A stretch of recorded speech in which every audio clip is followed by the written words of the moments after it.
Number 10. Unis the Untouchable. Unis the Untouchable, what a wild character. An oldie and a goodie. Unis actually first appeared back in the original X-Men run, making his first appearance back in X-Men issue number 8, which after hundreds of X-Men issues is pretty old at this point. Unis himself is what he sounds like. His mutant powers allow him to become untouchable when he wishes, shielding him completely when activated. This psionic repulsion shield that he can create can be as thick or thin as he wants. Unis, whose current civilian name is Gunther Bane, has also been shown to be capable of reaching through the shield himself if needed, without dropping it entirely. Pretty powerful. It's not so powerful if someone comes and tries to make the shield something you have to deal with all the time, which is how they defeated him the first time though. And friends, before we move on to our next spot on this list, if you love what we are doing here, if you love obscure X-Men villains like me, be sure to give this video a thumbs up. Number 9. Nemesis. This character rose to notoriety under a different name and is commonly referred to and known by that codename, but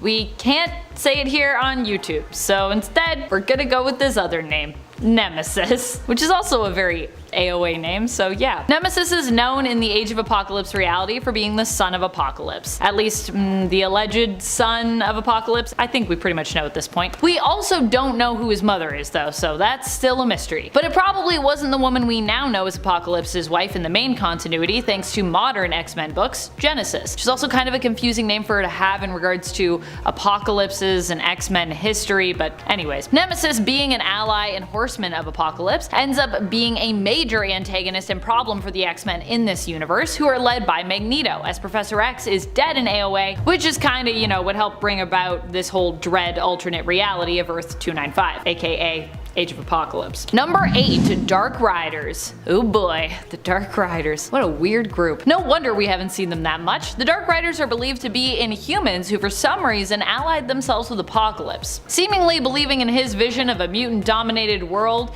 and his ideology of survival of the fittest. I don't know how Apocalypse convinced them that this was a good idea, but they do seem to be pretty into it, I'd say, so I gotta assume that he was just like really persuasive and didn't just straight up threaten them. But still, it's a whole weird thing. The Dark Riders, they're weird. The original roster included team members Foxbat, Gauntlet, Tusk, Hard Drive, Synapse, and Barrage. I mean, I feel like that also just says it all. Listen to those names. The Dark Riders. Number 7. Cassandra Nova. I love Cassandra Nova. With every issue of Marauders I am reading, I fall more in love with this strange and terrifying character. Cassandra Nova is basically Charles Xavier's evil twin, but she's also not a straight up evil twin. She is what the Shi'ar would actually call a Mumadrai. The Shi'ar believe that Mumadrai are basically evil twin spirits of newborns who must be defeated before said person can be born. So the idea with that is that like basically we all before we were born fought an evil version of ourselves. They serve to represent the exact opposite of everything that we are. So in the case of Xavier, who is often presented as being a pretty good guy, though you know, not always, Cassandra is pretty evil in comparison. While Xavier did successfully defeat her before he came into the world with his telepathic mutant powers manifesting while he was in the womb, because of his own psionic potential, Cassandra herself was powerful enough to survive this and eventually would return years later to fight against Xavier and his beloved mutants. Although in being Charles's twin, she herself is also basically a mutant, so yeah. She's a mutant, but she's also Mumadrai. Number 6. Nimrod. If we're talking about the new Nimrod, he is well known thanks to the current era, but even he is still somewhat obscure as an X-Men villain, considering that, you know, he hasn't been around for too long and only appears in a few issues at this point. However, even going back and talking about the more famous Nimrod from the Days of Future Past reality, for those who are not familiar, this could actually still be a version of the character who is considered obscure. The main Days of Future Past reality is often considered to be Earth 811, which is where Nimrod hails from. Here, and even in the current main timeline of Earth 616, Nimrod is considered to be a super sentinel, a super advanced mutant killing and detecting machine. So if you thought the Sentinels were bad, woo! Wait till you meet Nimrod. He's crazy, even though his name is kinda dumb. That's why I love him though. Number 5. Harold Leland. Despite having recently returned, Harold is usually someone often left out when it comes to his involvement with the previous villainous group known as the Hellfire Hellfire Club. Or well, you know, he's kind of more, he's like on the side. Like Harry's there, but maybe in the back. Well, really, the Hellfire Club has become two different entities at this point now as well, with one remaining pretty villainous and the other being a somewhat altruistic Krakoan-based business known as the Hellfire Trading Club. Prior to Harry's resurrection on Krakoa though, he was a pretty bad guy and member of the Hellfire Club, back when it was made up of villains, before it was, you know, just about business and mutants and all that stuff. Throughout many of his Hellfire days, Leland was often seen as the right-hand man to more well-known mutant villain, Black King of the Hellfire Club, Sebastian Shaw. And those were also back in the days when the Hellfire Club just wanted to like rule the world. Although who knows, maybe the trading company does want to rule the world. That would be an interesting twist. Number 4, Charles Xavier II, or Charles Xavier II. Charles Xavier II is the child of Mystique and Professor X. Wait. What? Yep, at one point these two had a child together, and in the main continuity too. That happened. Well, we don't really know fully what happened to this child in the main continuity, who I feel like we kinda just forgot about, who Mystique also gave up for adoption, surprise surprise. We do know of an alternate version of the character who actually gets a bit of a story in the reality of Earth 13729, where he joins up with his half-brother Reyes and basically becomes a villain. So that's the version we're focusing on for this point. Charles Xavier II accidentally kills his adoptive mother when his powers emerge, causing him to seek out his birth mother, Mystique. However, she is no longer around because she has been killed at this point by his half-brother, Reyes. Charles II then decides to create his own team of X-Men, believing that the current team has disgraced his father's name, who is also dead at this point. However, he's not a very good guy at all, and instead of inspiring a team of mutants to, you know, be better, he just uses mind control to get them to join him, giving them just enough awareness and control to kind of realize what's happening to them, but not enough that they can actually do anything about it. Yikes, that's really evil, man. That's really evil. Like, he could have just mind controlled them and been like, then you just won't be aware. But no, he was like, I want you to know what's happening. Number 3, Horticulture. Horticulture are such an awesome group of villain ladies. I really hope they do continue to appear for years to come and become super mainstream and not obscure. Like, I want to see them in the MCU. They deserve a live-action adaptation despite being pretty new. They made their first appearance in the 2019 X-Men series in issue number 3 and are a group of villainous women who plan to take over the world by controlling seeds and crops. In essence, they hope to drastically diminish the human population of Earth to return the world to a more natural state, thereby deciding through controlling seeds and crops as botanical scientists who will live and who will die. Number 2, Lucifer. Lucifer is another super old school villain who you may have forgotten about, or you never knew about to begin with perhaps. But you know who didn't forget? I didn't forget. I did not forget back when Professor X weirdly implied that Lucifer, as in maybe the devil at the time that he was bringing it up, was the one behind him losing the ability to walk. That happened at one point, and I was like, what is happening here? Now, Lucifer is not actually Satan though. He's not that Lucifer. He's actually an alien from outer space. I don't think it makes it better. Lucifer is a Quist from the planet Quistelium. He originally came to Earth to conquer it, but was foiled by Xavier, so he basically dropped a big rock on him. I'm not joking, that's pretty much what happened. Although initially implied to maybe be the devil, we later learn he is just a super advanced and intelligent alien dude. Though not too intelligent, because you know, the X-Men do defeat him. Number 1, Cordyceps Jones. Cordyceps Jones is one of the newest villains to pester the X-Men. He actively fought against the most recently retired roster in the current run, before Forge, Firestar, Iceman, Magic, and Havoc joined the team. Cordyceps Jones, however, only recently went up against the X-Men, having targeted Earth by putting a bounty on it after encouraging people to gamble on its destruction at one of his massive cosmic casinos, Game World. Prior to that, he made his first appearance in the 2017 Rocket series in issue number 4, which is also why Rocket was the one to help the X-Men with finding Game World and infiltrating it. Thankfully, they had a direct link to him through a team member at the time, Rogue, whose husband Gambit is a fellow friend of Rocket's through their shared love of gambling. We also learned in their pursuit of Game World and Cordyceps Jones that Gambit's secret nickname for Rocket is Small Blind. Cordyceps Jones might be newer in the comics, having appeared in less than 10 issues at the time of this recording, but he's actually an ancient threat, being over 30,000 years old and also being a giant parasitic fungal Spore. He and obscure Wolverine villain Spore actually could probably do some crazy damage should they ever team up. That would be pretty wild. If you're watching this and you're from Marvel, make that happen. That sounds like a cool team up actually. And now we know Spore is maybe alive. Number 10. The Red Barbarian. What better sign of the times than having an increasingly stereotypically generic communist Russian general as a villain? At least they gave him a unique name. The Red Barbarian was a general in the USSR Army named Andrei Rostov, and along with his generic name, he was generically evil, wore generic medals on his generic brown fatigues, and drank a lot of very generic Russian party beverages. The Barbarian never really even engaged Stark directly. He mainly sent incredibly generic spies to go and steal some generic plans from the guy. And to just add to the icing on the cake,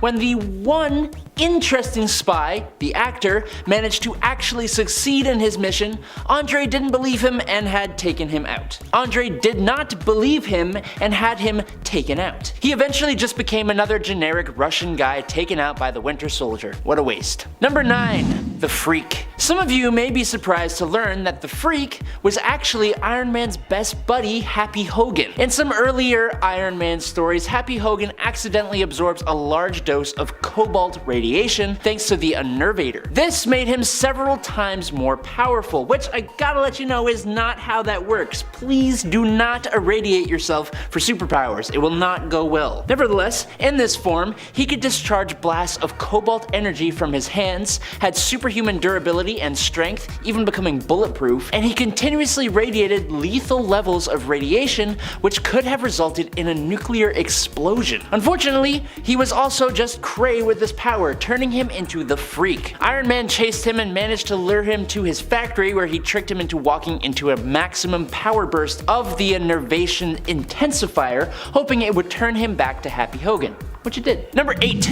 The Unicorn. The Unicorn suffers from having probably the least threatening of names, and honestly, when he first appeared in Tales of Suspense number 56 in May of 1964, Milos Masaryk, which is how I'm hoping you pronounce that, was just a Soviet agent assigned to security duty for a bigger bad, Anton Vanko, who eventually became the Crimson Dynamo. Dynamo's second finished project was a helmet with radiation beam weaponry called a Power Horn. Vanko offered this invention to Masaryk and taught him how to use it. So, yeah, the Unicorn was essentially another villain's lackey, but he did eventually get enhanced with superhuman strength and stamina, not to mention near impenetrable skin. He also eventually turned the helmet weaponry somehow into a third eye that can fire energy beams. It looked much cooler, I'll agree, but he was kinda crazy and he still kept on just being muscle for other villains, last of which would be Korvac. Number 7. Mr. Doll. Look, sometimes Marvel had to get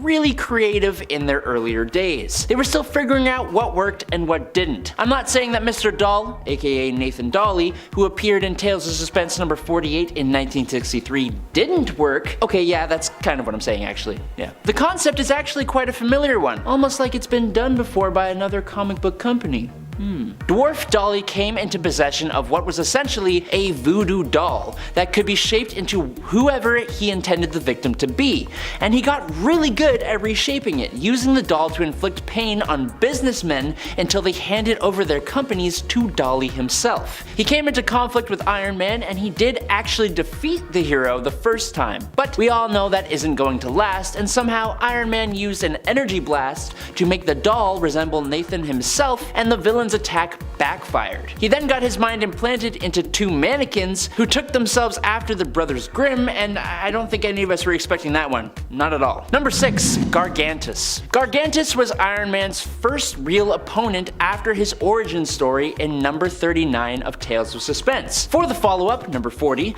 Marvel decided that his next adversary would be a gigantic robotic Neanderthal constructed by aliens who traveled to Earth 80,000 years ago. I guess these Goomba-looking aliens saw Neanderthals and thought that would make an excellent robot. And for those nearly 80,000 years, they didn't change the robot one bit, because when two of those aliens came to Earth in the modern day, they brought the club-wielding Gargantus with them to lead the attack. Now, he did have mesmerizing abilities, which he used to force the citizens of Granville to build a wall around the city. Unfortunately though, for Gargantus, one of those citizens had a literal date with Tony Stark, and so he went to investigate investigate, eventually defeating the robot with incredibly powerful magnets that ripped it apart. Number 5. Spy Master. While other obscure villains tread into the realm of ridiculous and hilarious, Ted Calloway, or Spy Master, is just plain awesome. He has actually been a thorn in the side of Tony Stark, breaking into Stark Tower multiple times. In one arc, he was the one who put together a team of other underutilized Iron Man rogues, including our buddy Unicorn, and breaking into Stark Tower, stealing some of Stark's tech. He was even able to steal tech for Justin Hammer, which was the spark for the awesome Armor Wars story arc. He has eluded capture multiple times and even let the world believe he was passed away while he continued to operate in the shadows. Despite first appearing in 1971, he's just kind of always remained relatively unknown to the common audience member, and I think that's gotta change. Number 4. Dread Knight. Bram Velsing, for starters, has an incredibly strange name that is a very obvious reference to Bram Stoker and his character Van Helsing. But he is also not actually an Iron Man villain, not on Earth 616 at least. Bram Velsing, or Dread Knight, is really an enemy to Tony Stark in the Ultimate Universe. Unfortunately, in the 1610 universe, he just kind of becomes another Iron Man villain that creates an Iron Man-like armor. But in Earth 616, he is actually a Latvarian scientist who didn't like Dr. Doom's schemes and was punished by having a mask fused to his face. He became kind of like a villain to Dr. Doom in a way, allying himself with Victoria Frankenstein and the creations of Victor Frankenstein. He has fought Iron Man on a few occasions in 616 as well, but he's also fought Black Knight and Spider-Man. And I mean,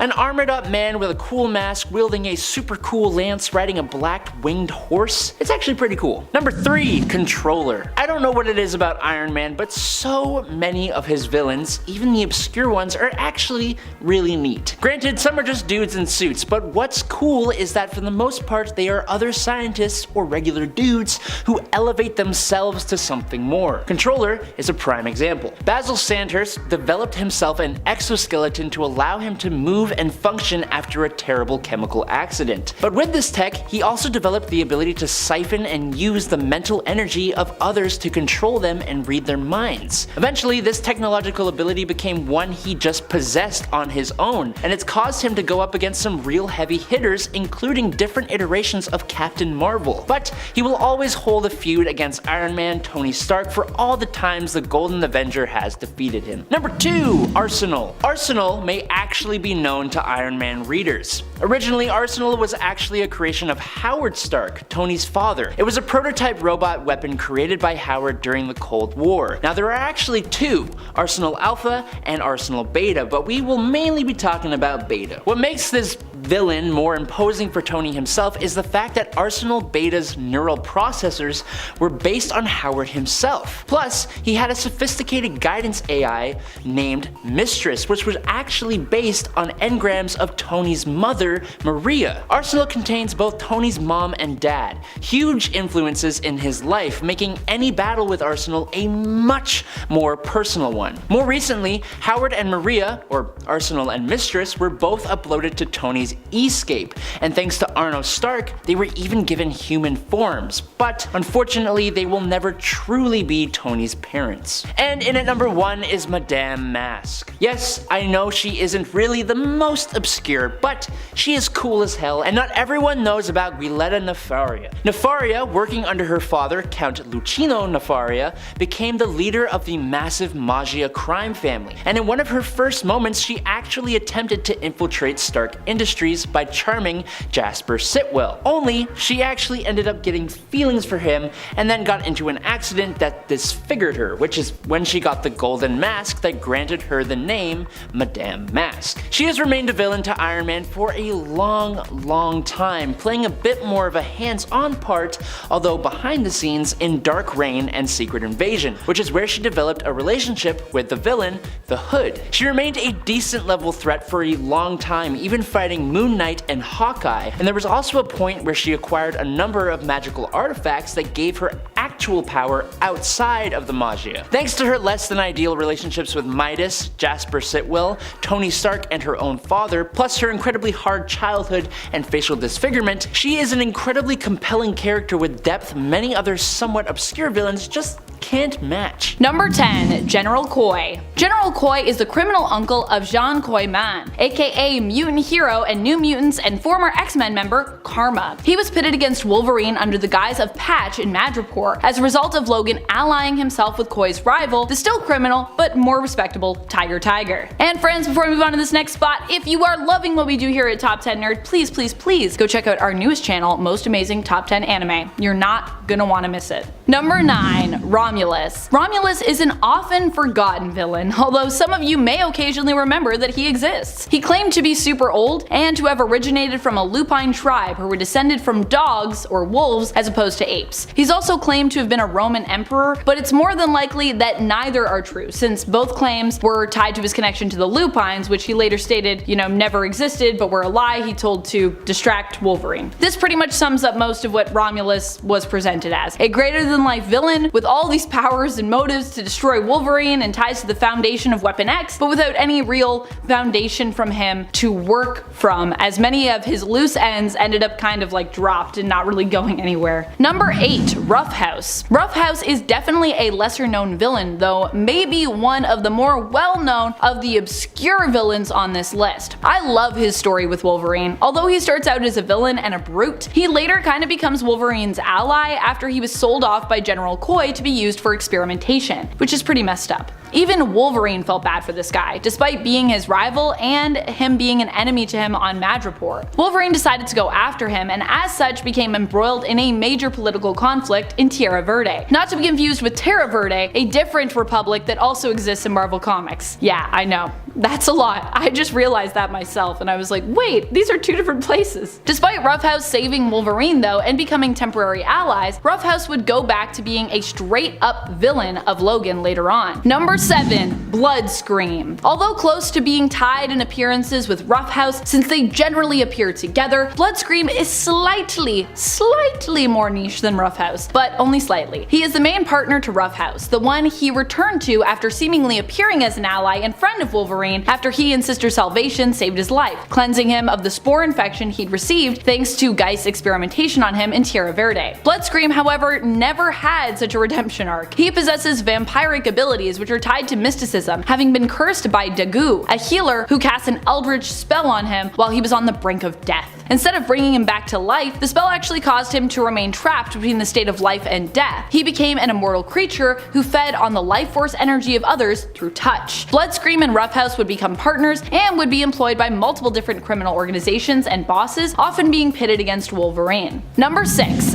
Dirtnap. Dirtnap is a weird character, but one who kind of has a beautiful story. Dirtnap originally appeared as one of Genesis's Dark Riders, Tyler Dayspring's Genesis, just to be clear. Dirtnap was a mutant who had an ability where he could absorb beings into himself, thereby adopting their form. However, you would know it was Dirtnap because of a red smiley face that would often appear somewhere on him, usually on his clothes or, on his body while in that form. While fleeing from Wolverine, however, who he'd been going up against at the behest of Genesis to try and capture, he absorbed a rat and kind of became stuck or otherwise just preferred this form, keeping it. Dirtnap would later on actually end up joining the X-Men, befriending Generation X, and even sacrifice his own life to protect them. However, we are now in the time of mutant resurrection, and more recently in the 2022 series of Marauders in issue number 6, Dirtnap was actually spotted spying on Lockheed, who was in turn spying on villain Brimstone Love's Theater of Pain. When Dirtnap had turned good, his smiley face had actually changed to yellow, but when we recently spotted him, his smiley was back to red.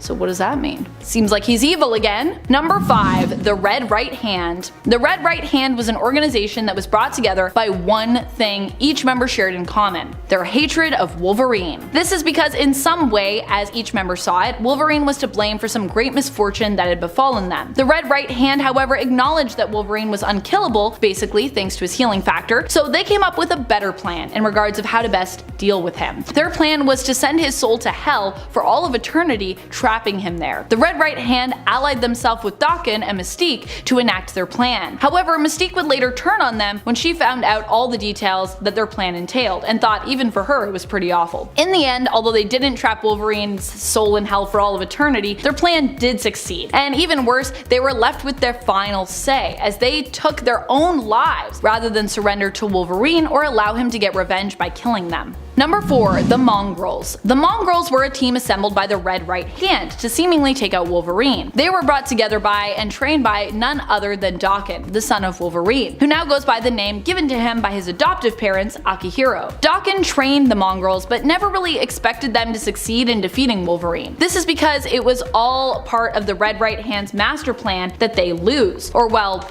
win or lose against Wolverine, that the Red Right Hand would win as a result. Because the Mongrels were actually a team made up exclusively of Wolverine's kids. These were the kids that Wolverine didn't know about or that he forgot due to his memories in general being kinda like a mess. Kinda because of his healing factor and such. Only after Wolverine defeated them, killing them, did he learn the truth about each and every member of that team. Number 3. Charlie Chainsaws. He's a real guy. He's about as ridiculous as he sounds, but also about as terrifying as he sounds too. Charlie Chainsaws appears in Wolverine Weapon X, where he's one of Dr. Rotwell's patients in later experiments. Charlie Chainsaws was locked up in the Dunwich Sanatorium because he liked killing people with chainsaws. To make him even more deadly, Rotwell decided to therefore give him chainsaws for hands. This didn't make him a very quiet or tactile killer, but it did make him a very bloody one. Eventually, Wolverine would escape the sanatorium, but so would Dr. Rotwell and his beloved experiment, Charlie Chainsaws. Number 2. Spore. Spore was apparently a super ancient evil that was created by the Deviants way back as a weapon to be used against the Eternals. However, Spore didn't just do harm to Eternals, but kinda to all living things it came in contact with. As such, Spore was condemned by the Celestials and killed, or at least defeated, long ago. Or so they thought. While destroyed, Spore lived on in the soil where he was defeated. Eventually, through this soil, he was able to return through substances that were grown in it and used for experimentation on people like Ruff House. In fact, Ruff House ended up infected and had to be saved later on by Wolverine as a result. Wolverine and his mutant friend Bandera ended up fighting against Spore with some help from the people of Tierra Verde and Sister Salvation, who possibly herself was a mutant, although we're a little unclear on that. While defeated, a small piece of Spore would apparently survive, having resurfaced this summer somewhat randomly in an Iron Man comic. Apparently that happened. Number 1. Snow Queen. Snow Queen is someone who I initially thought was going to be revealed as Emma Frost when I first read about her, based on her appearance in issue number 24 of Wolverine from the 1990s. I mean, she kinda looks like Emma Frost, right? Like, I read it and I was like, is that Emma Frost? And then I was like, no, this is totally different character, Snow Queen. And yet, she is not Emma Frost. She is her own character who just happens to share a bit of a resemblance to Emma. Her real name is actually Bridget Leahy, and she has powers that allow her to create kinda like TV static, but in your brain. They're described as being telepathic snow powers. They basically make your mind foggy and make it hard for you to focus if you happen to be within range of her power. She did not last very long, dying in the same issue she first appeared in. So that's the end of Snow Queen. For now. Coming in at number 10 is Calendar Man. Julian Gregory Day, whose name is a pun on the Julian and Gregorian calendars, has an obsession with dates, committing crimes that always have a relationship to the date that they are committed on, usually covering the major holidays. Like most of the messed up members of the Batman's rogue gallery, Calendar Man had a rough childhood. His parents neglected him, which almost resulted in his death from days of exposure, which in turn resulted in his complete psychotic break, an obsession with days and holidays. First appearing in Detective Comics number 259 in September of 1958, Calendar Man was a bit sillier, using different costumes to commit crimes based on the days of the calendar, like dressing up as an Indian magician representing the monsoon season. But after the Crisis on Infinite Earths, Calendar Man was barely used and instead got a great revamp by writer Jeff Loeb, Batman The Long Halloween. In this new version, Calendar Man was institutionalized in Arkham Asylum and was deemed as an insane, ruthless criminal with abbreviations of the months tattooed around his head in a circle with no silly costumes or ridiculous crimes. Number 9. Flamingo. Eduardo Flamingo, known as Flamingo, is a world-famous serial taker of lives and assassin. He is well known for a specific thing he does, which inspired his sometimes name of the Eater of Faces. Which explains itself, I'd say. Eduardo was actually a morally strong advocate and fighter against organized crime, but it changed when he was captured and underwent forced brain surgery that altered his personality, making him dangerously psychotic. Now, the incredibly colorful Flamingo is an enforcer and assassin, rocking a very unique look and somehow totally making a pink motorcycle not look silly. He has a dark, unfeeling personality and is an expert marksman, which makes up for his lack of powers and makes him a pretty dangerous threat for Batman. He has even temporarily paralyzed Damian Wayne, so think twice before you judge. He'll chew your face off, man. Batman's obscure villains usually happen to be a bit more serious and psychotic, but a lot of obscure villains can be completely ridiculous and silly, which makes me wonder, what are some of the silliest and wackiest, commonly unknown villains that you guys love? Let me know in the comments and I'll get on with this video. Number 8. Humpty Dumpty. With his house being demolished, his dog being run over, and his parents being crushed by a Christmas tree on Christmas, things weren't too great for Humphrey Dumpler. He was mistreated by his grandmother, who he was forced to live with, and because of his appearance and mental capacity, he was bullied. Of all things, the last straw for Humphrey was missing a subway train. Humphrey was obsessed with fixing things, and since the missing of the train, he started going out late at night to disassemble and reassemble mechanical devices which had upset him in some way. But since he wasn't very intelligent and all the info he got was from books, the things he fixed actually caused a lot of accidents. The first was the same train he missed, which then crashed. Now going by Humpty Dumpty, he was tracked down by Batgirl, who dislocated her shoulder, saving him. Humpty Dumpty fixed her shoulder, but then also revealed that he had evolved from disassembling devices to disassembling and reassembling people. Namely his grandmother, who he believed had to have been broken and in need of repair. So he took her apart, then attempted to sew her back together again with bootlaces. Wow, that got really dark, like really quick. Kind of uncomfy. Number 7. Joker's daughter. Honestly, did not even know this character existed, which just shows how much I don't know about Batman's villains. Duella Dent is all over the place. Psychologically, I mean. She started as the villain who refers to herself as Joker's daughter, even though she is absolutely not his daughter. As you can tell, she has an unhealthy obsession with the clown, which has been a thing since she debuted in Batman Family number 6 in 1976. She has also claimed to be the daughter of Catwoman, Scarecrow, Riddler, and Penguin. She deduced Robin's identity, and he in turn revealed that she was Duella Dent, and that it was believed that she was actually Two-Face's daughter, which also isn't true, as she is actually from Earth 3 and her father was Jokester, with her mother being Evelyn Dent, Earth 3's Three-Face. Despite not being Joker's child, Duella proves herself worthy of the title. She uses equipment that is very similar to the Joker's usual flair, and more recently she has been rewritten as almost completely bonkers, which is especially evident after the Clown Prince's seeming demise. Also, before 2011, she was on the Teen Titans as Harlequin for a while. Number 6. Cornelius Stirk. Cornelius Stirk is one of those villains that you don't hear much about, but is one of the more gruesome and terrifying members of Batman's rogue gallery. Stirk suffers from delusions which make him believe that he requires the nutrients of a human heart in order to stay alive, and not just any heart. Specifically, Cornelius believes that the heart is the most nutritious when it is full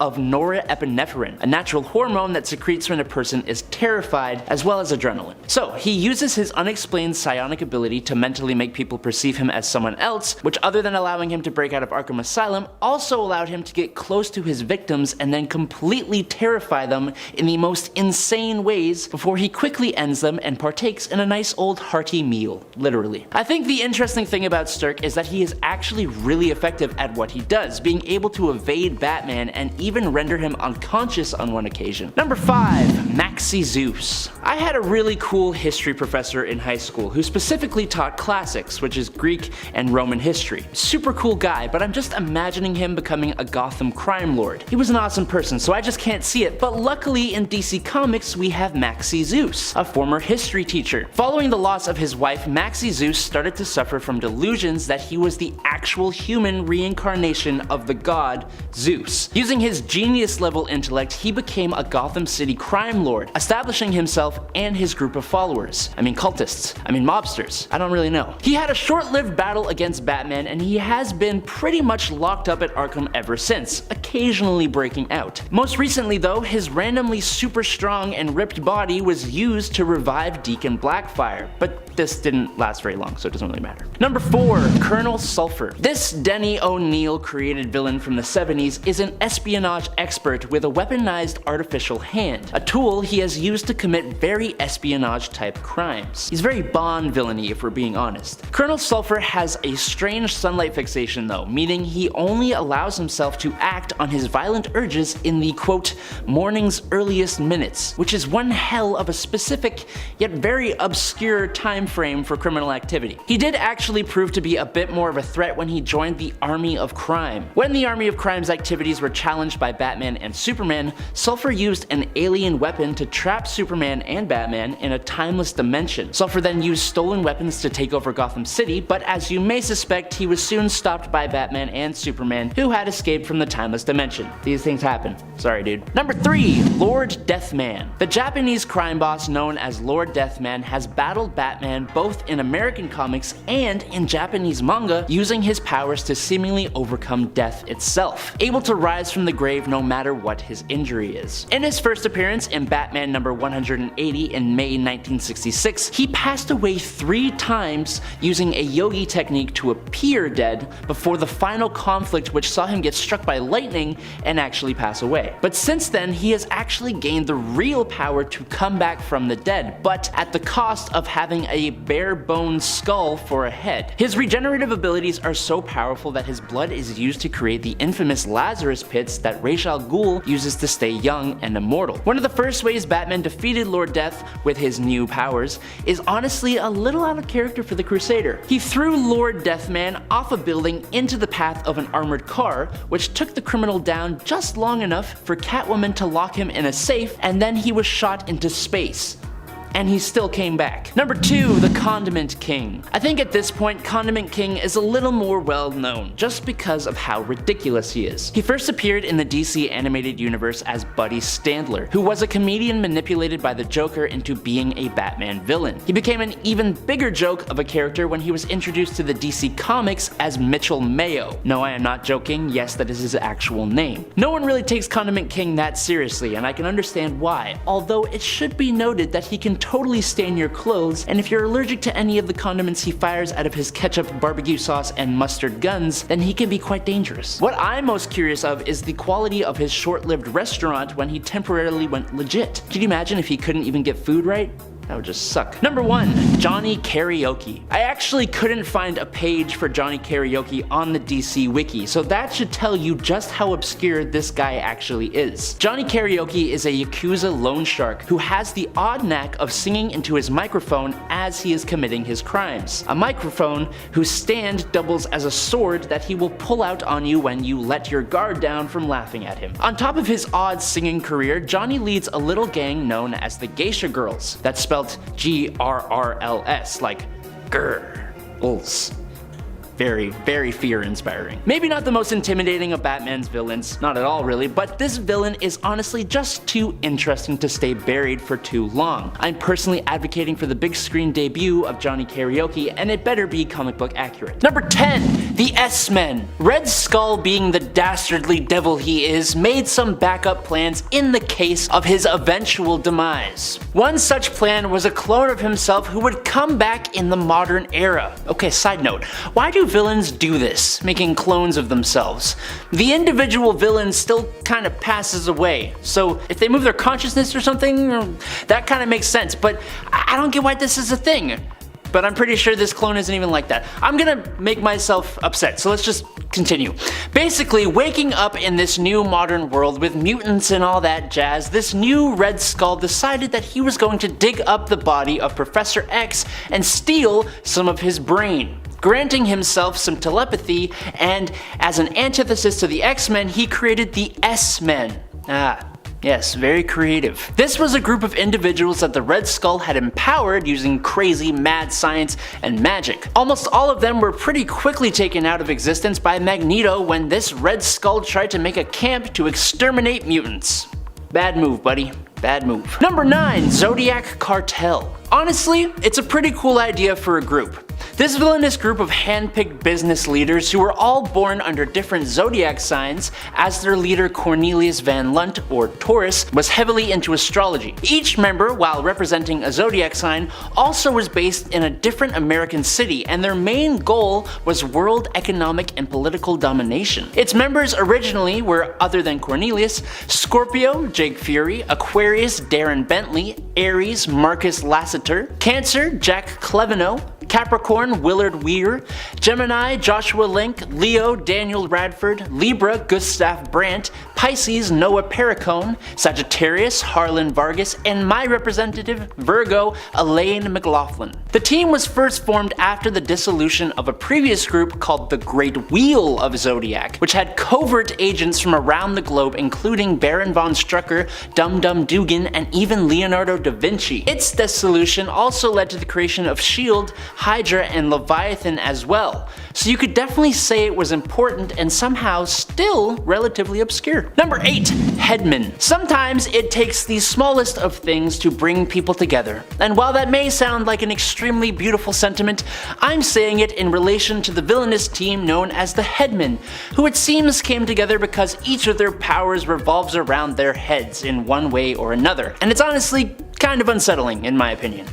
Bonded together through their heads, these scientists sought out world domination, bringing them into conflict with the Defenders, She-Hulk, and Spider-Man. This quartet consisted of Arthur Nagin, their leader, who had his head transplanted onto the body of a gorilla, Ruby Thursday, who replaced her own head with an organic computer capable of changing shape, Gerald Morgan, aka Shrunken Bones, accidentally shrank his own skeleton, including his skull, so he basically has really baggy skin, and Chandu the Mystic's head has been transplanted by Nagin onto a number of different bodies throughout his time, making him quite versatile. Number 7. Circus of Crime. Fritz Tybalt, then manager and ringmaster of a small Austrian circus, became active in the Axis powers during World War II.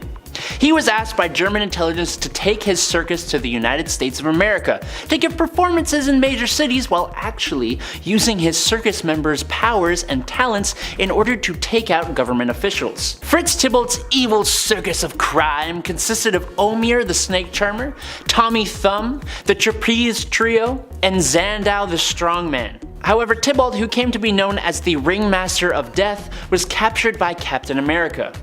But fast forward, and the Circus of Crime's new MO was giving a performance to a large audience. Then the ringmaster would use the powerful mind control device in his hat to put the audience into a trance. The circus members then robbed the audience, who would remember nothing about the thefts when the ringmaster released them from the trance, and the performance continued. This criminal circus fought the Hulk, Spider-Man, the Hawkeyes, the Avengers, and others. Number 6. The UFOs. These villains and their cleverly chosen team names. UFOs, like UFOs, because they got their powers in space. Yes, of course. Someone get me out of here, please. Okay, the UFOs here, inspired by the powers gained by the Fantastic Four, went to great lengths trying to reproduce the same accident that gave those heroes their abilities. The attempt succeeded, but they were interrupted by Bruce Banner, who discovered their ground control facility and was able to bring the shuttle down, because he thought it had been exposed to the cosmic radiation by accident. They were none too happy, as they thought they could have been made even stronger if he had not interfered, and they displayed their newfound powers in a frankly pretty awesome fight with the Incredible Hulk, even if they lost. Vapor has the ability to alter her form into any known gas. Vector gained the power of telekinesis from cosmic rays.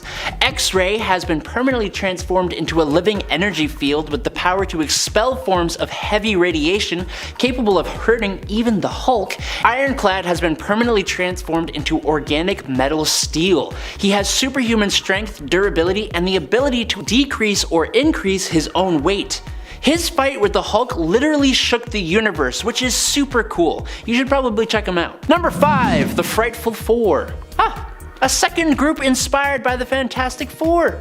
Yes, the Frightful Four also did not come up with a very clever name.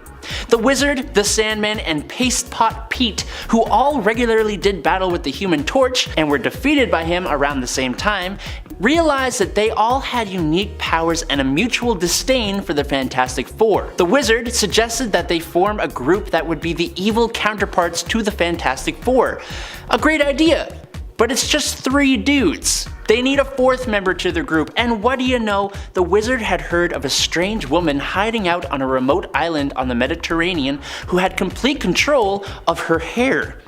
Traveling there, the Wizard convinced Madame Medusa to join their ranks.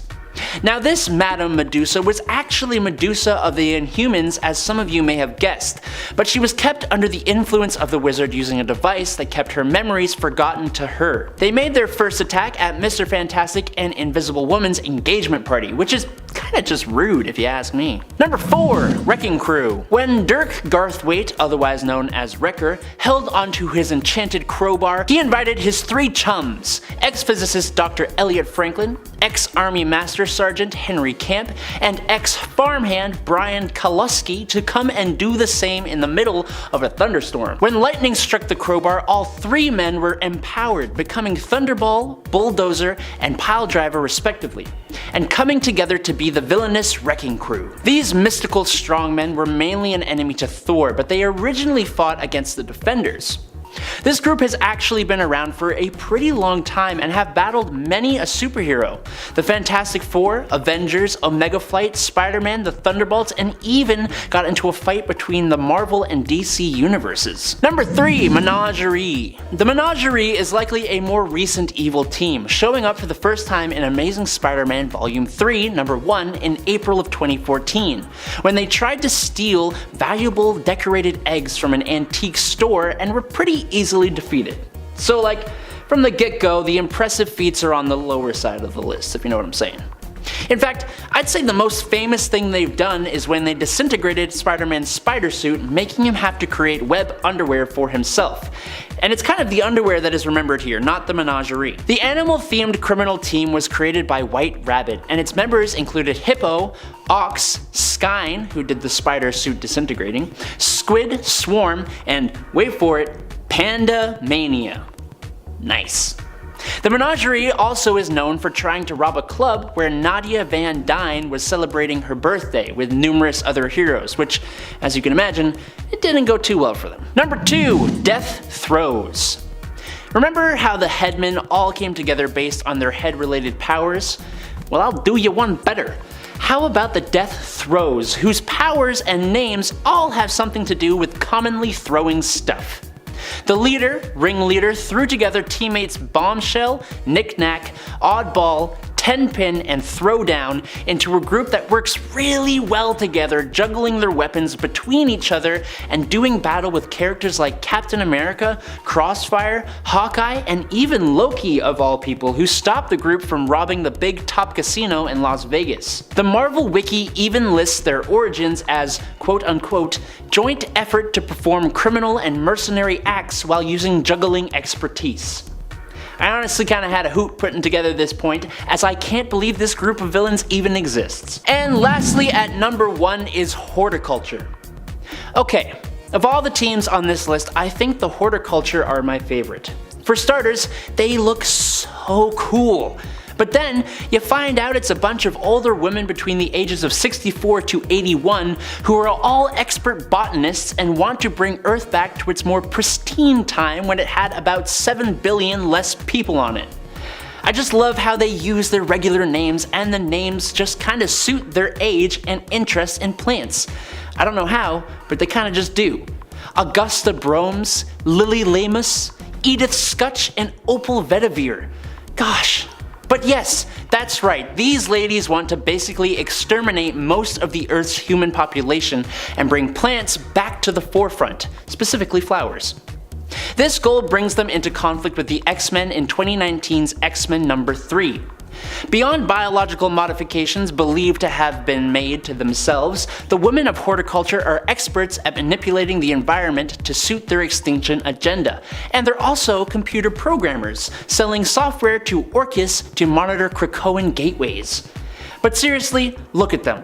They're just awesome. White Rabbit is Lorena Dodson, and while she might kinda seem like a joke villain, we've seen some pretty dark storylines featuring her in the past few years. White Rabbit is often out to prove that she's one of the baddest bads around and earn acclaim and recognition for her misdeeds. In the Absolute Carnage one-shot, Symbiote Spider-Man, we get to see White Rabbit featured in a much darker tale, when she runs into a judge who at one point came into contact with the Venom symbiote. In the flashback, we find out she ends up getting on his bad side, and in order to get back at him for what she believes was an unfair trial, she comes after him and his son, confronting them with a gun. It turns out the weapon is a joke gun, which actually shoots out just a little flag that says bang, but the shock of the whole event actually triggers a heart attack in the judge's son, Dan, who dies as a result. White Rabbit is arrested, but escapes out of her trial, being busted out by a large mech-like rabbit, very White Rabbit style. She torments the judge as she leaves, who attempts to break into the courtroom to kill her, but accidentally shoots an innocent court stenographer instead. Lorena might have shown remorse here, but instead she actually felt absolved of guilt by the judge's act, showing just how twisted and cold she can be, something that we don't always see a side of her, and I honestly feel like she can be pretty scary at times because of that. These are the kinds of stories I would love to see more of with White Rabbit. What do you think of White Rabbit? Would you like to see more just like intense stories with villains? I feel like we just sometimes don't get enough of those. I mean, sometimes we get too many. Once again, Joker, I'm looking at you. Amazo is no ordinary android. He possesses technology that allows him to replicate the abilities and powers of the superheroes that he battles. This gives him a significant advantage in combat, making him an opponent to be reckoned with,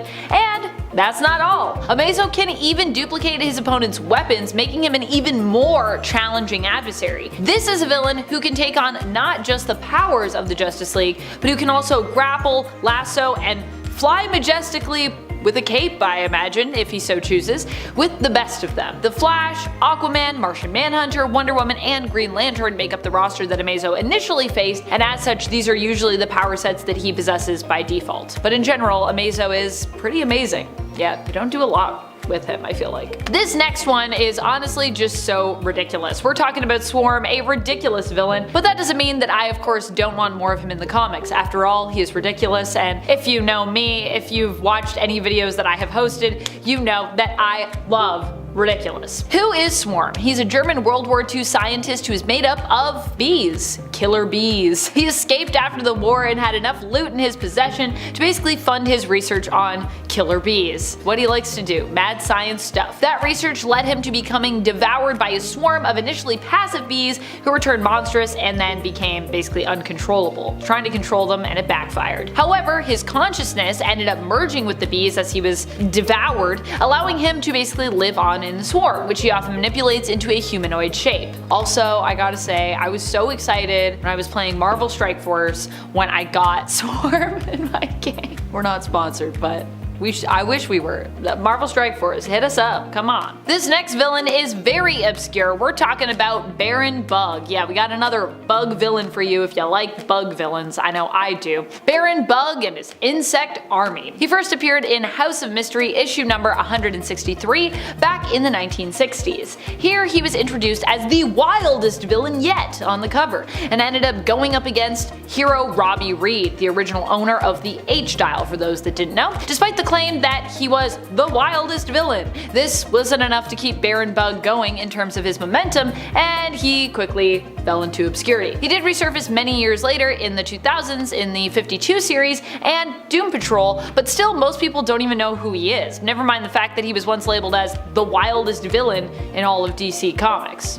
A bold claim indeed. One of my favorite new villains from Spider-Man, this one actually comes to us from a not as well known Spider-Man title, or at least I don't think as many people know about it, Spine-Tingling Spider-Man. Now we're not talking about the physical comic series, which also is really great, but instead the digital only Infinity comic. If you aren't familiar with the Infinity comics, they are nice, light, short reads that are laid out more like kind of like a webtoon where you like scroll down vertically through them to the end. I personally love this format, it's so so cool, and there's just so much alternate and interesting stuff that creatives can do with storytelling in this format. The Infinity comics are also only available through Marvel Unlimited, so if you want to check them out, get Marvel Unlimited and you can check them all out. Honestly, Marvel Unlimited is also great. Once again, not sponsored, but I wish we were. We should be. Marvel. In the Infinity comic by Saladin Ahmed, the villain in this story haunts Spider-Man with nightmares, keeping him awake and exhausted. Honestly, my biggest fear, I constantly feel like I'm overworking myself and I do not get enough sleep due to having some mild insomnia, I'd say, and I have a fear of dying from exhaustion as a result. Although, I hope I'm a long way away from that and I'm not that exhausted. In the end, we learn that this villain is known simply as the Sleep Stealer. Honestly, like I said, so scary. And they also have a haunting song, which you can find on Marvel's website that accompanies them as well, being played throughout the comic. I think it's also on YouTube too. Yeah, you should listen to it. It's creepy. Woo. From super creepy to super goofy, Calendar Man to most people is just a guy who is obsessed with the date. What a ridiculous villain. But in reality, he's also one of the most accomplished villains. During his first appearance, he almost managed to defeat Batman, one of the greatest and smartest detectives in the entire world, by giving him an almost unsolvable problem. That's right, he almost stumped Batman. Calendar Man sent an anonymous letter promising to commit 5 crimes, one each day, each one corresponding to a particular season in theme, with the 5th day also being a clue as to the true identity of Calendar Man with the 5th season. What is the 5th season? Batman failed to capture Calendar Man on the first 4 days, often arriving late to the scene of the crime. On the 5th day, it was only an ad for Calendar Man's side hustle as a magician, as he was playing for a suspicious amount of time coinciding with the crimes, 5 days at the Bijou Theater in Gotham, that allowed Batman to connect the dots.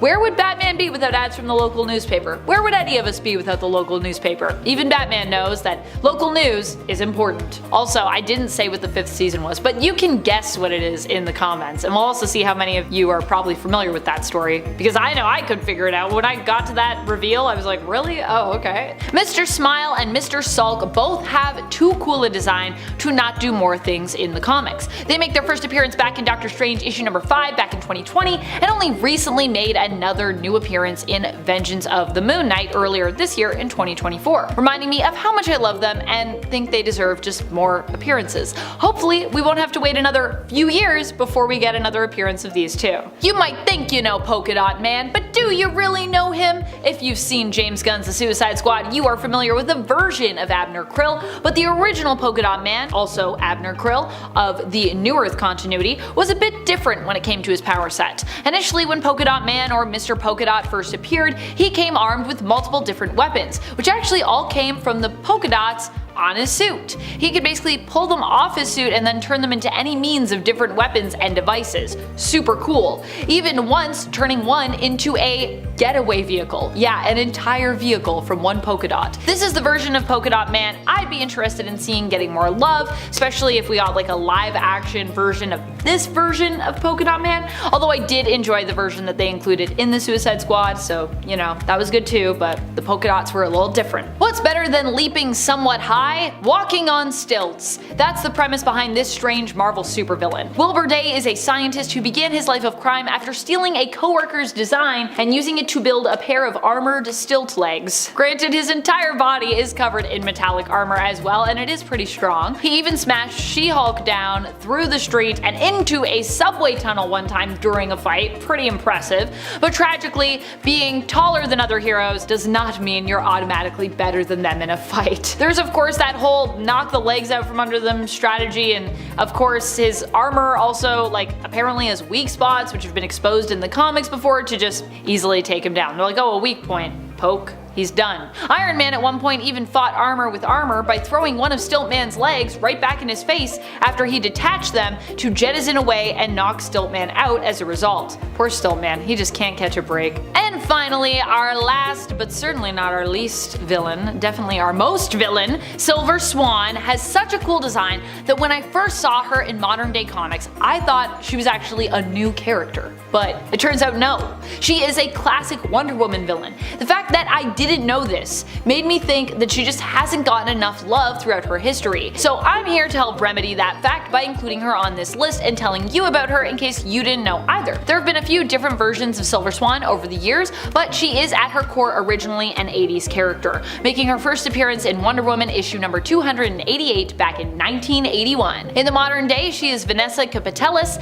and her powers allow her to manipulate tiny nanite robots in her bloodstream. Move over, Bloodshot! Initially, the character was known for her flight abilities and sonic scream, and for those that love the classic version, do not worry, she still has both those powers in the modern day as well. At number 10 we have Mindworm. First introduced in 1974's Amazing Spider-Man number 138, Mindworm is a mutant who has the ability to absorb the psionic energy from his targets and sap their energy, and absorb that energy for himself. The first time he uses this power is on his own mother, who he accidentally kills by draining all of her energy in one go. This traumatic event drives his father into shock, causing him to run into traffic, killing him as well. Mindworm has a tough life in and out of orphanages and homeless shelters, and eventually has a run-in with Peter Parker while he's living in a neighboring apartment. But when Parker notices Mindworm's attempts at draining his psionic energy, he knocks out the villain, who is then taken to prison. Soon after this, Mindworm reforms and becomes good, but is killed by a street gang after having never actually killed anyone using his powers other than his own mother. Honestly, it's a really sad story, and I don't know why they had to do him that bad, but that's Mindworm.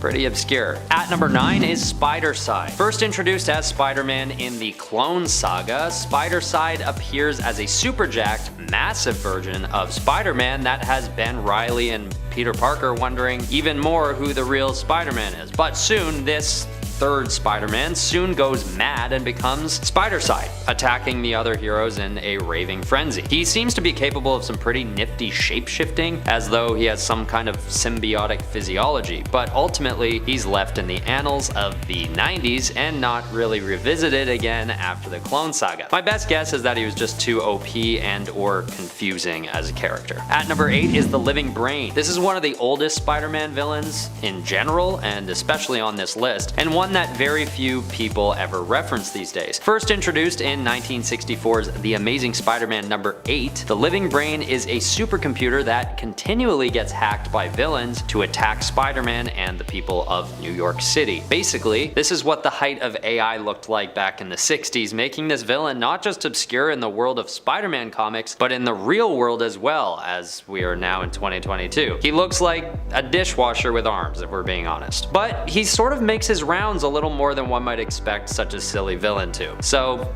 I held him back on the list a little bit. At number 7 is Typeface. This guy really confuses me because although his name is ridiculous and he doesn't actually have any powers at all, he still shows up a decent amount in various comics. First appearing in the year 2000, Gordon Thomas is radicalized after he returns from the Vietnam War and his wife immediately leaves him, taking their child with her. He then becomes a sign maker and goes off to be a criminal with letters drawn on his face. And he actually defeats Spider-Man during their first encounter by throwing letters at him, which doesn't make any sense to me, honestly. But what's even weirder is that he returns as a good guy during the Civil War frontline storyline and fights alongside some pretty well-respected heroes like Battlestar and Solo before he's ultimately killed by Venom while facing off against the Secret Avengers. At number 6 is the Ringer. This is one of those characters that we can basically assume was named before his powers were decided, because ultimately it's a pretty ridiculous power and suit design, especially in the early days. He basically just shoots rings at his enemies, which can do anything between entrapping the target to exploding on impact to freezing. The first time we really encounter the Ringer, he's taken out pretty quickly by not Spider-Man but Nighthawk, losing some teeth in the battle and spending a lot of time in jail. He's then eventually killed by Scourge when he's called to a bar with a group of other villains, which ends up being a trap. Later, however, it's revealed that he doesn't actually die and is revived by AIM agents who give him a cyborg body, and he's renamed Strikeback. With a big enough power boost and a totally different mantle to make him a whole different character from the Ringer is essentially lost to obscurity, making him one of the most long-lost Spider-Man villains of all time. At number 5 we have Frank Oliver, aka Kangaroo. This guy's power is basically artificially enhanced legs. And aside from that, he's just known to be a very skilled boxer who is banned from the sport after seriously injuring one of his opponents. But the way that he gets this sort of lame jumping power is when Jonas Harrow approaches him and offers him the powers in exchange for his cooperation in a highly dangerous heist. While he's infiltrating the Hudson nuclear laboratories to steal some radioactive something or other, Spider-Man swoops in to try and stop him. Well, not stop him, but to save his life, because the room he's breaking into is so radioactive that it disintegrates him immediately upon entry, and Spider-Man watches on in horror as this happens. The Kangaroo Mantle has a couple other appearances, but as far as I'm concerned, this event marks the end for the villain and leaves him behind in the void of obscurity. At number 4 is Walrus, another very strange villain based on an animal that seems to have been picked out of a hat. This New York City carpenter's journey in petty crime starts when his uncle gives him powers that marginally increase his strength, speed, and stamina. He takes on the mantle of Walrus and is first shown battling the Defenders in issue 131 in 1984. But he's taken out by a good guy version of Frogman, who at the time is understandably a less respected member of the Defenders. So it really hits home that Walrus is not to be taken seriously. And it also suggests that he was probably never meant to last very long in the first place. Years later, there is an interesting run-in with Deadpool where Walrus gains quite a power boost and actually almost kills Deadpool, but all things considered, he is largely known to be lost to obscurity like the rest on this list. At number 3 we have Big Wheel. Originally taken on by Jackson Wheel, the mantle of Big Wheel is started when he owes money to Rocket Racer, who continues to hound him for payment. So he decides to have an enormous, extremely durable wheel crafted, which is outfitted with machine guns and can be commandeered by a driver. But his first big attack on Rocket Racer goes wrong, and Spider-Man just kind of watches it all go down. Basically, it ends in Big Wheel careening into the Hudson River. But he survives because the wheel is airtight, so he had that covered. Later, Big Wheel reforms himself and even teams up with Spider-Man at one point. Honestly, he's actually somewhere between obscure and quite prevalent depending on how you look at his legacy, because even though he seldom ever appeared in the Spider-Man comics, he has gone down as one of the most enjoyed obscure villains among Spider-Man fans. Okay, coming in at number 2 is Hypno Hustler. This guy is first introduced in 1978 and has a pretty short shelf life, like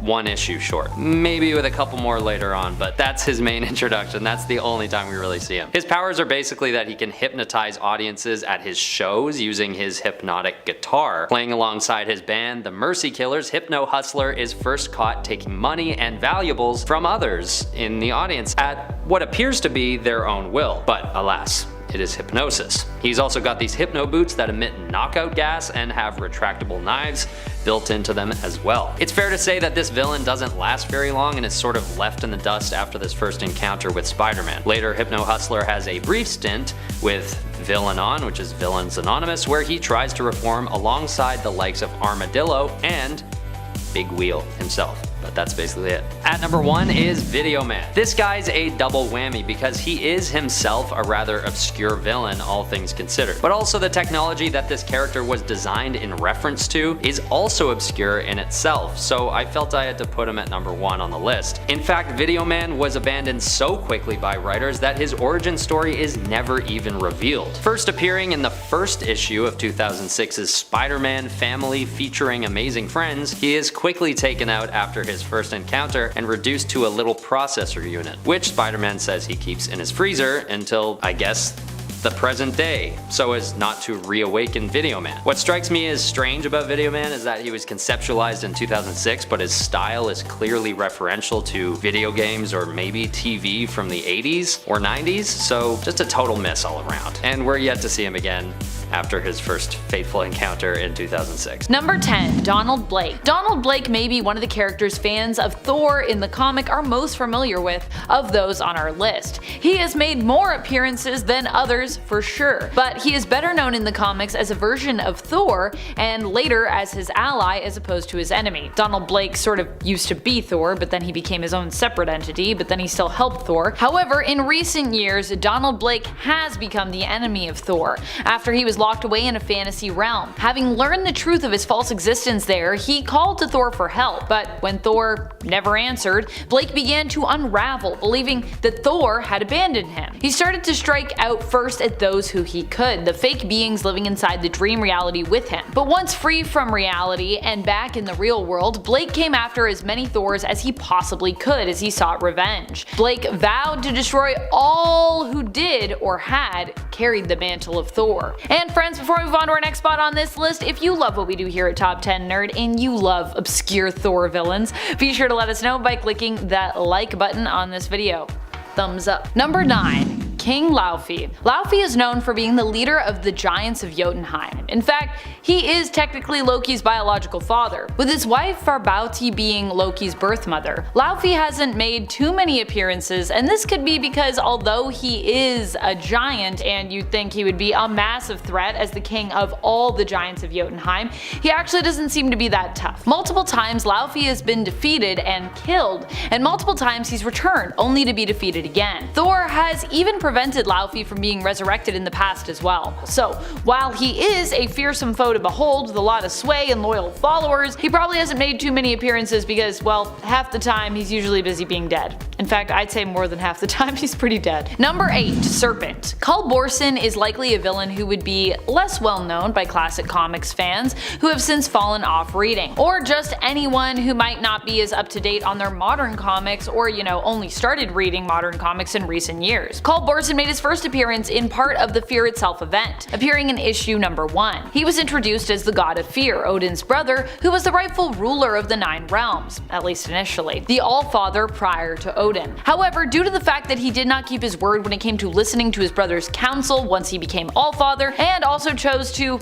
rule with fear, he ended up being usurped. Odin could not bring himself to kill his brother and so decided to seal him away deep beneath the ocean. Typical Odin move in my opinion. The reason we never saw Cul until 2011 in the comics was because of his origins, with him being imprisoned for eons. He only emerged during Fear Itself, but was of course defeated and later was killed again during War of the Realms. He's definitely spent more time dead than alive in regards to Thor's overall narrative in the comics. Number 7. All Black. While Gorr is likely well known now thanks to his appearance in the Marvel Cinematic Universe, the MCU, the All Black has yet to be introduced to us yet. Nor its creator, Null. These two characters might be more elusive to fans who have not dived deep into the well of comics. The All Black is basically like Venom, a symbiote, and in fact the first symbiote ever created by Null, the god of symbiotes. The All Black Necrosword ended up being retrieved a long time ago by Gorr, the God Butcher. Well, Gorr and then he became the God Butcher, who used the All Black as an instrument of vengeance,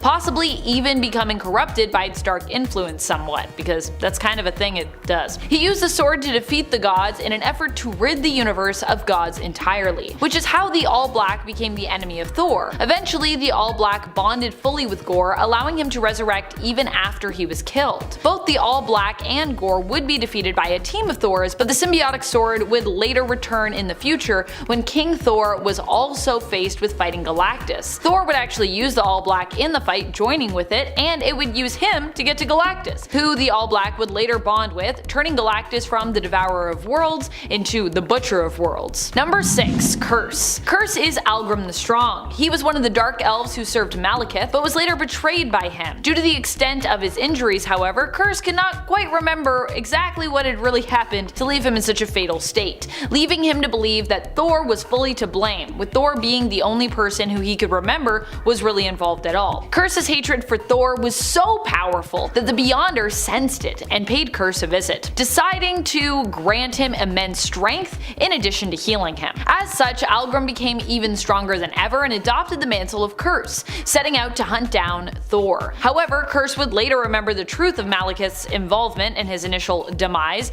and would later turn on him instead. Because yeah, Malekith kinda messed him up there. Number 5. The Midgard Serpent. While Jormungand is known for being an iconic Thor villain in terms of mythos, the Serpent does not appear that much. In fact, Cul Borson's Serpent, Thor's uncle, is probably more well known as a villain, and even he only really showed up a few years ago in the comics, first appearing just over a decade ago in 2011 in Fear Itself. Oddly enough, although not his uncle, Jormungand is another serpent who also happens to be related related to Thor as well, being rumored to be his nephew, the son of Loki and Angrboda, both frost giants. Because Jormungand was believed to be a future threat to the gods of Asgard, he was banished, sent to the depths of the ocean on Earth, becoming known as the Midgard Serpent, with Midgard being the name that Asgard uses for the realm of Earth. And you know, that's apparently where serpents go. Number 4. Curse. There is not only one curse, but actually two in the comics. For a time, Lady Waziria took over as the new curse. Initially, she was a dark elf who, after being betrayed by Malekith herself, became his enemy,